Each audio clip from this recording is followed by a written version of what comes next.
Hey everyone! Today, I'm diving into the whirlwind of the 2025 Canadian federal election, where human rights took center stage.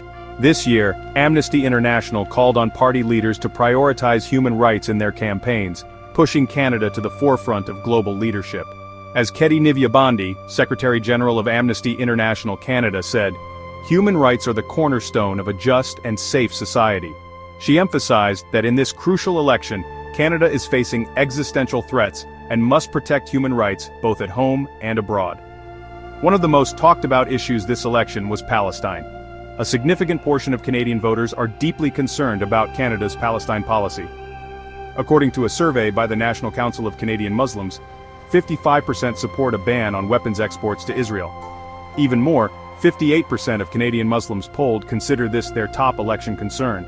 A campaign called Vote Palestine emerged, urging candidates to commit to a 5-point platform. This includes a two-way arms embargo on Israel, recognizing the state of Palestine, funding UNRWA, ending involvement in Israeli settlements, and addressing anti-Palestinian racism in Canada. Over 300 candidates endorsed this platform, primarily from the NDP, including their leader Jagmeet Singh. So, where do the party leaders stand? First, Mark Carney of the Liberals called for maximum pressure for a ceasefire in Gaza and resumption of humanitarian aid. However, he faced criticism for not labeling the situation as genocide. Pierre Poilievre of the Conservatives took a starkly different stance. He promised to cut funding for UNRWA and proposed deporting non-Canadians involved in pro-Palestine demonstrations. Jagmeet Singh of the NDP was vocal in his criticism of Poilievre's pro-Israel stance, and pushed for stronger action against Israel's activities in Gaza. But it's not just about international issues.